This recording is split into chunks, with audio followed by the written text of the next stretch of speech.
गुरुर्ब्रह्मा गुरुर्विष्णु गुरुर्देवो महेश्वरा गुरुर्साक्षात् परब्रह्म तस्मै श्री गुरुवे नमः।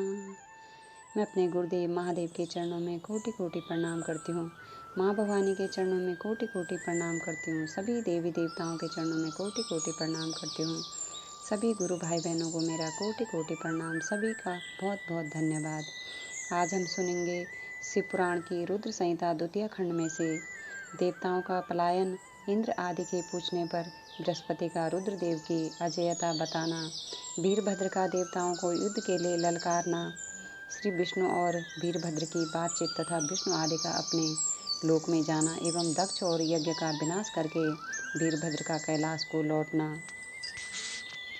ब्रह्मा जी कहते हैं, नारद, उस समय देवताओं के साथ शिवगणों का घोर युद्ध आरंभ हो गया। उसमें सारे देवता पराजित हुए और भागने लगे। वे एक दूसरे का साथ छोड़कर स्वर्गलोक में चले गए। उस समय केवल महाबली इंद्र आदि लोकपाल ही उस दारुण संग्राम में धैर्य धारण करके उत्सुकता पूर्वक खड़े रहे। तदंतर इंद्र आदि सब देवता मिलकर उस सम्रागण में बृहस्पति जी को विनीत भाव से नमस्कार करके पूछने लगे। लोकपाल बोले, गुरुदेव बृहस्पति, तात महाप्रज्ञ दयानिधि, शीघ्र बताइए, हम जानना चाहते हैं कि हमारी विजय कैसे होगी।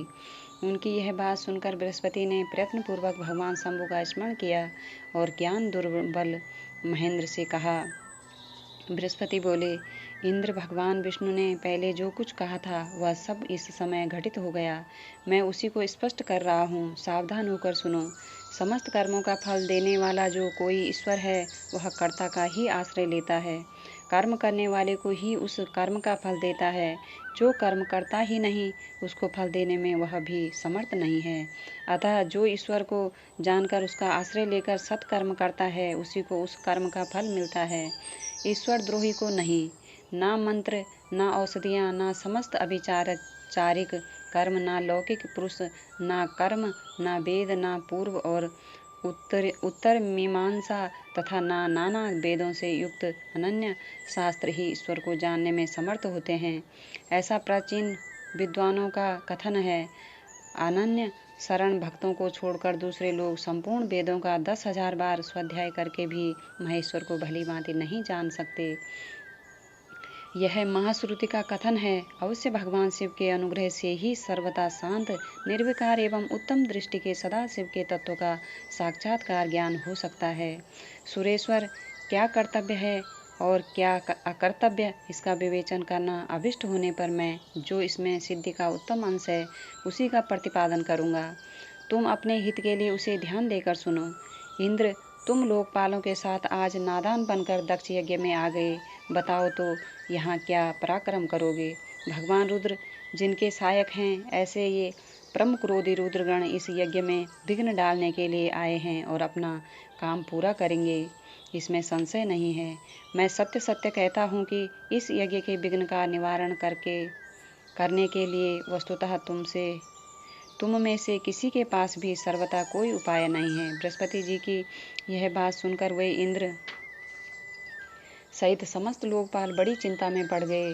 तब महावीर रुद्रगणों से घिरे हुए वीरभद्र ने मन ही मन भगवान शंकर का स्मरण करके इंद्र आदि लोकपालों को डांटा और इसके पश्चात रुद्रगणों के नायक वीरभद्र ने रोष से भरकर तुरंत ही संपूर्ण देवताओं को तीखे बाणों से घायल कर दिया।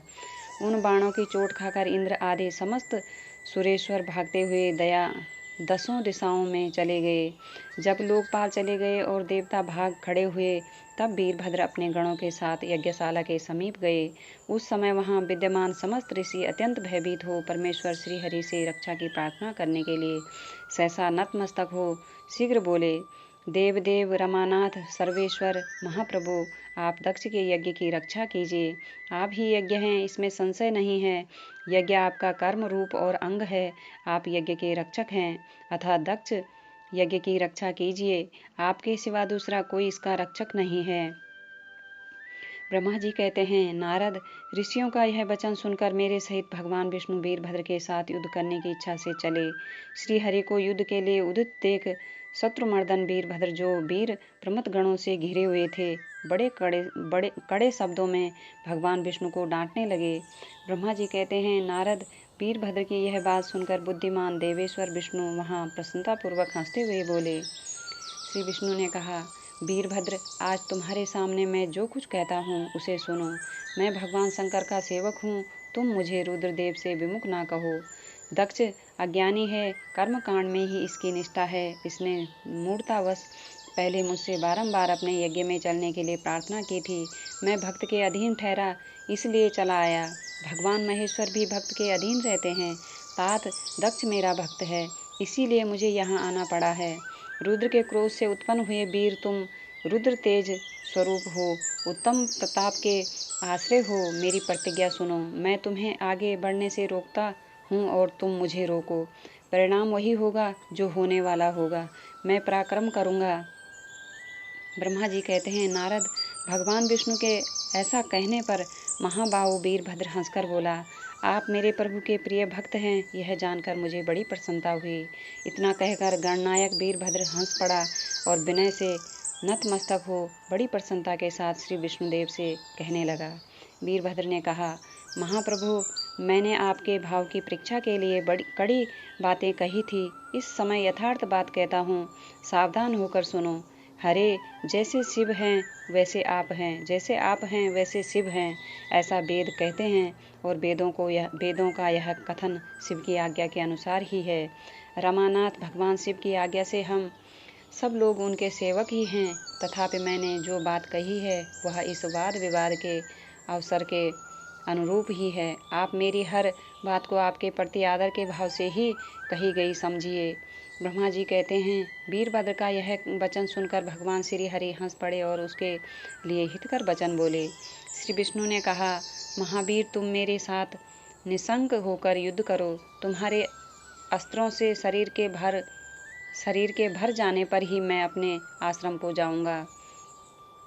ब्रह्मा जी कहते हैं, ऐसा कहकर भगवान विष्णु चुप हो गए और युद्ध के लिए कमर कसकर डट गए।